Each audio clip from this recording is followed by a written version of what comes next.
On this episode of the Smarter Business Podcast, we speak to Christine Howard, owner of E.B. Howard Consulting, a firm that provides non-dilutive funding options and funding evaluations for businesses and nonprofits. We chat about a recent video that we produced that featured Christine, non-dilutive funding, and women in the startup world.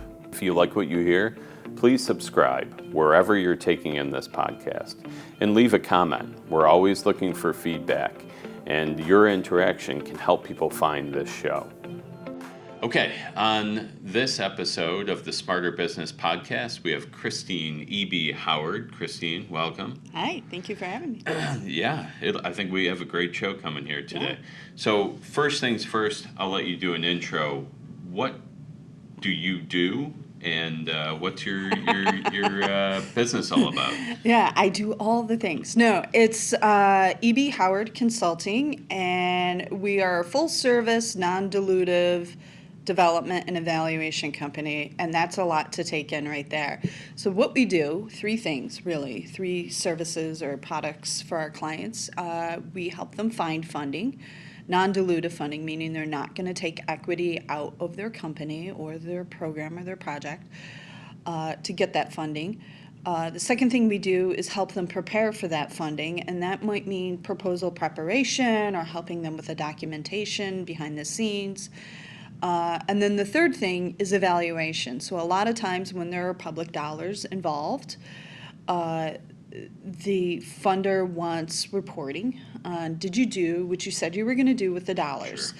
Did you meet your goals and objectives? And if you didn't, that's okay, but we want evidence that you made strides towards those. And that's evaluation in a nutshell. We find it, apply for it, and measure it.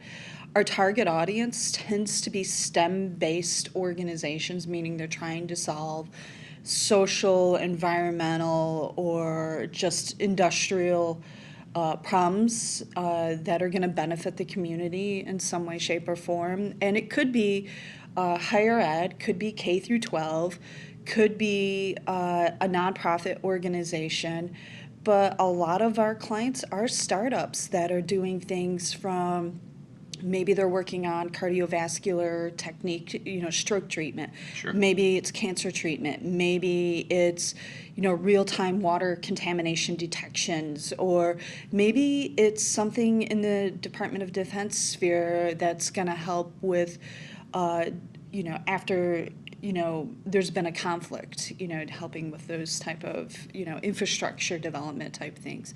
So all of it's STEM-based in some way, shape, or form, science, technology, engineering, and math, but it's all for the socially goods in some way, shape, or form, and it's a broad spectrum of who we work with. That's excellent. Yeah. And so where is, is that funding coming from the same places? Is it government grant sources? Like where does Could most be of it come from? government grants, could be state level grants, could be foundation grants. I would say 90% of what we deal with is federal funding and grants. And I know when people hear grants, they immediately think, I got a grassroots organization that needs a grant writer. And yeah, technically we do grant writing, but that's not our day-to-day focus. We're focused on innovation and game changers that are trying to do better in the world and society. Even in a K through 12 system, if they're implementing like teacher professional development and they're coming in and training the teachers how to use new technology, yes, we would be at the table for that, or professional development. Or if it's higher ed and they're implementing something for that bridge between high school and your freshman year of college and they have a new innovative approach, yeah, we would be at the table for something like that. It's a broad spectrum, but yeah, grants are a big funding line of what we deal with and could come really from anywhere, but mostly federal. Excellent.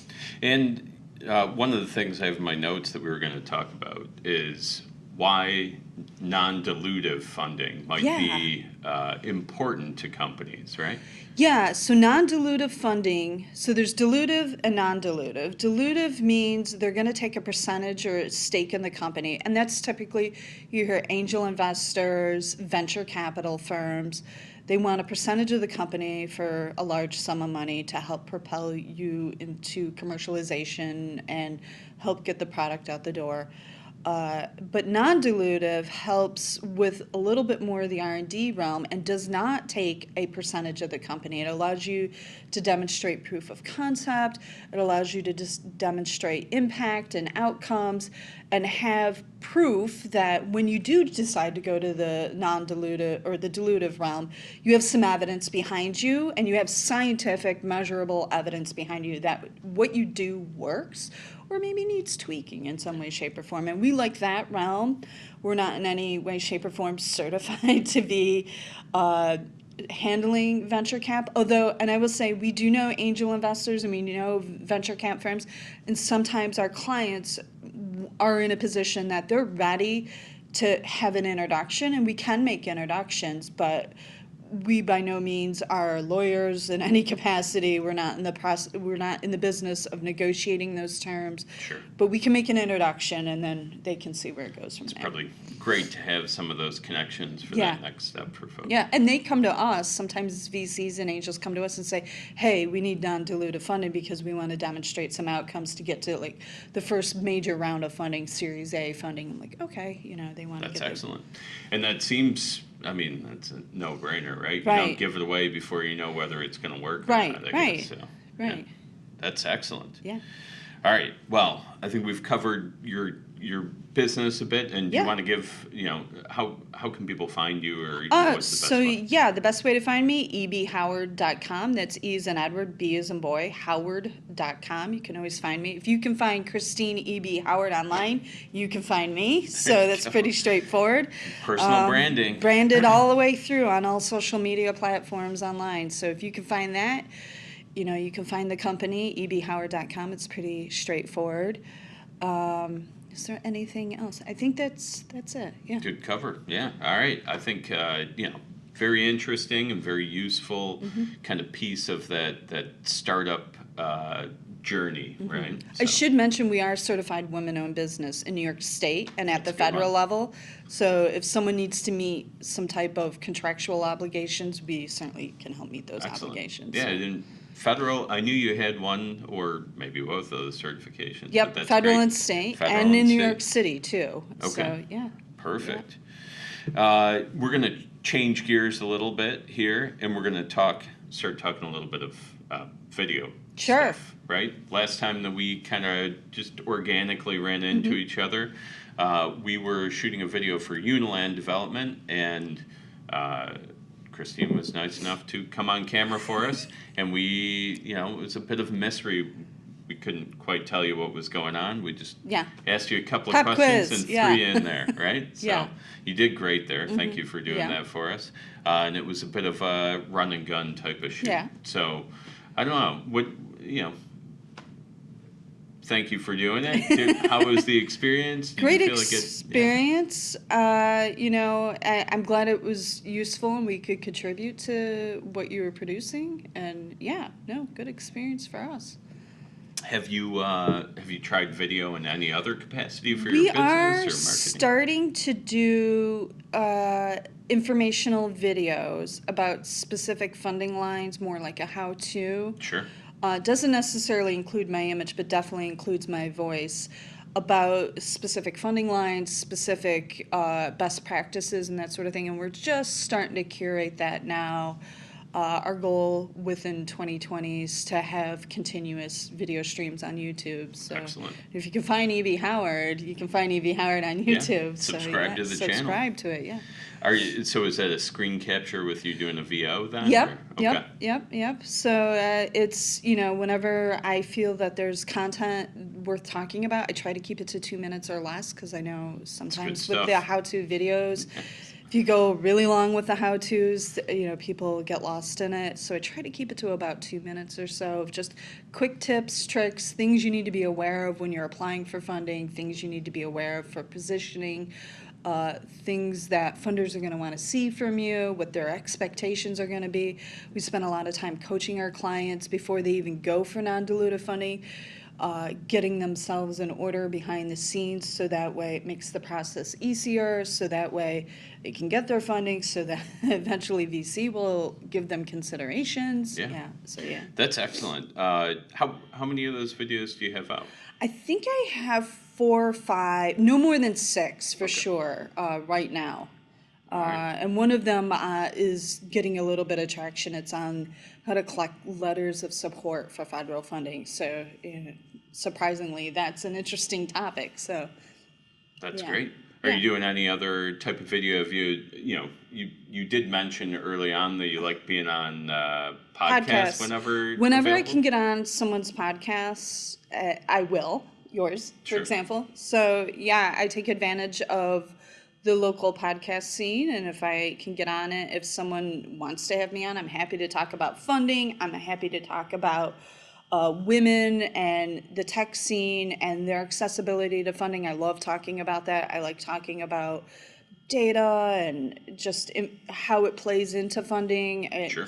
I'm all about that. We'll make a pitch to the camera. Yeah, Get some so other if you people- want to have me on to talk about anything from non-dilutive funding to, talking about women and equity within the funding realm, and you want to talk about data and, data visualization, talk to me. I'd love to get on your podcast and talk all day long about that. And I mean, hot topics too, right? Right. Like and I know you're involved in, I think, NABO as well. Yeah, right? yep. Yeah. The former president of the National Organization of Women Business Owners for the Buffalo Niagara chapter. I'm the immediate past president. So last year I was the chapter president, and I'm just on the other side of that right now. That's excellent. Yeah, but definitely hot topics, right?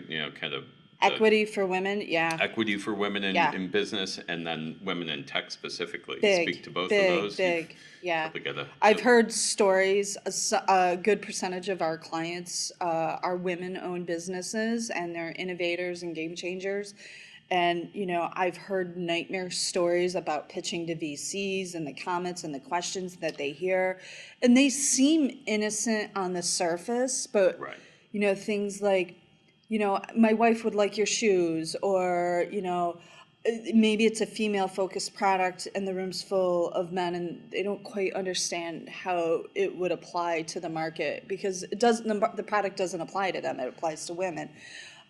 So just, surface level questions seem innocent enough. And then, I have one story in particular. I had a client, PhD biochemist. Her specialty is understanding water contamination. Okay. She is like the industry expert, pitched to a room full of VCs and angel investors. And it was a double pitch where she would pitch, it's much like, not that it's at all the same platform, but there's a local Western York Venture Association where they have a platform where the angel investors sit in the room and then they have 2 pitches, maybe once a month or every other month. Well, this is out west, very similar platform. She pitched first. Great, she could answer all the questions. She had all her slides, knew everything backwards and forwards. And then someone in the audience is like, well, maybe you should bring your engineer. And she's like, I am the chemist. I know I'm the bio. She's like, Right. I am the engineer. And they're like, oh, okay, well, we were expecting a gentleman. She didn't think anything of it at the time, really didn't pay much attention to it. And the next person that got up and pitched didn't even have a legally formed company, did not have a slide deck, couldn't tell you about what the projected revenue was, nothing. But the idea apparently was so great that they ended up funding that individual. And she's like, I was so prepared. And I'm like, look, it could potentially be that they didn't see the commercial potential for what you were doing. And it has nothing to do with your gender. She really believed that, the individual came to the table completely unprepared in her perspective. And she's like, I had to come to the table with all of my evidence and data and bring all of my knowledge. This person didn't, but yet they got cut a check. Yeah. And so she's like, come on. Well, they're probably and I can't speak to what that room Right. looked like out west there. I've been in some of the local ones, but yeah, different almost burden of proof there. Yeah.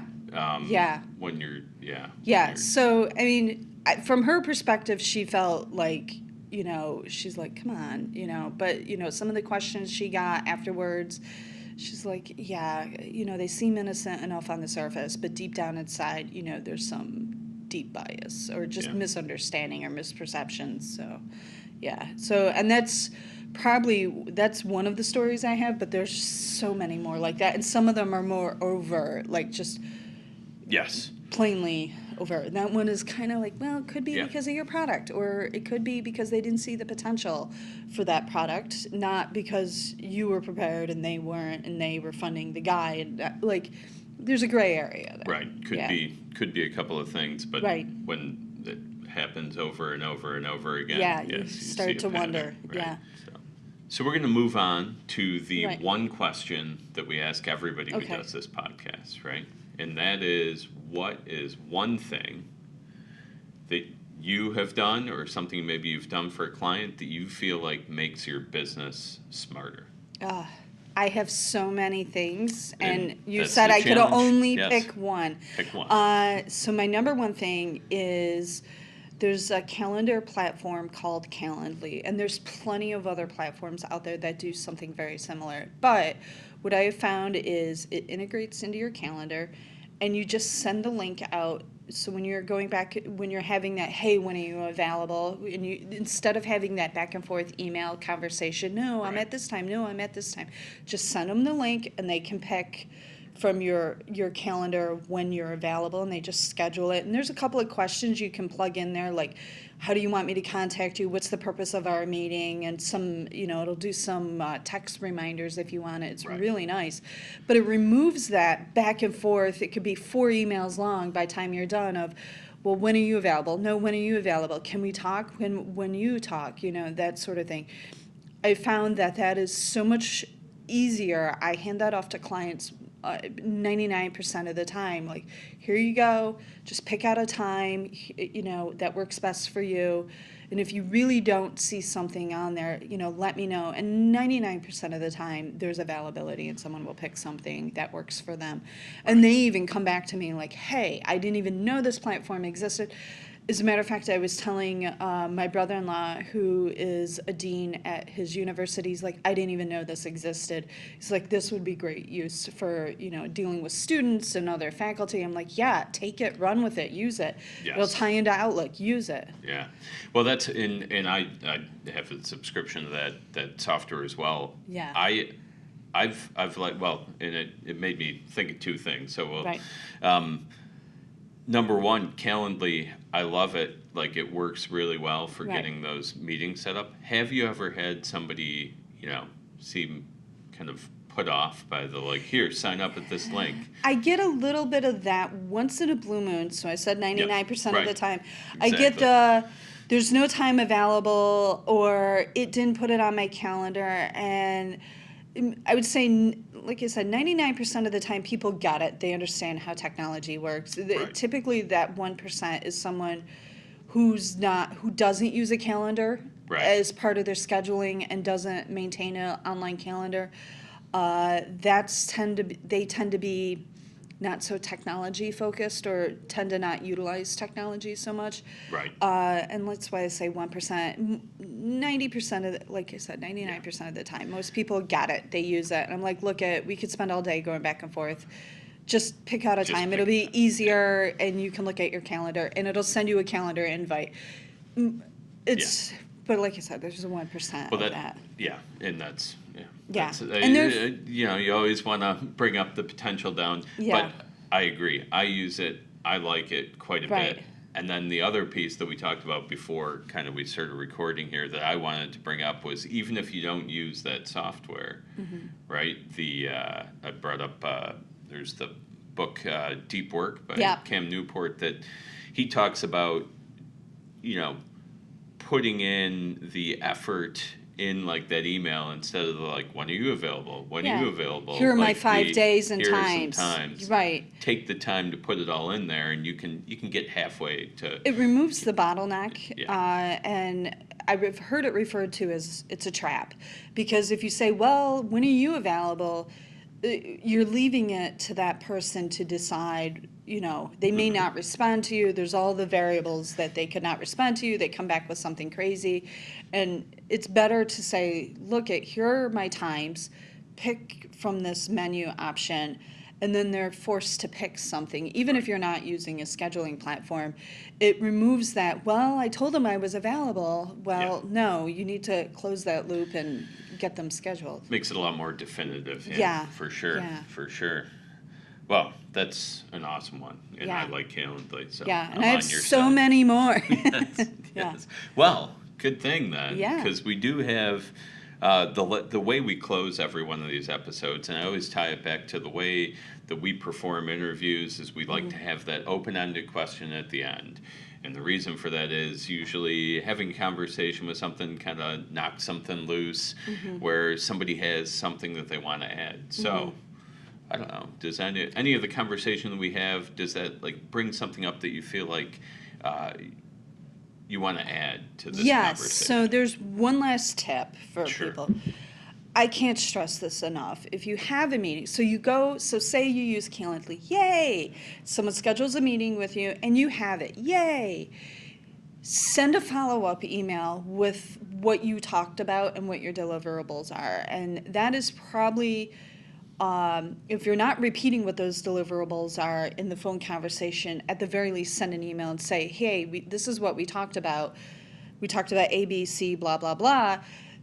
It at least will remind whoever you had a conversation with that what you agreed to or didn't agree to or talked about, at least there's a record of it. And in the business community, it is so important. Even in the startup community, you need to have that record of, did you agree to do something? Yes. And do it by a certain time frame? And that's probably my number one frustration is, and sometimes I'm not very good at it, I admit it, but I always read back, okay, we said we were going to do this, if I don't get an email out, but always try to get an email out saying, here's what we agreed that we would do, here's what our timeline is.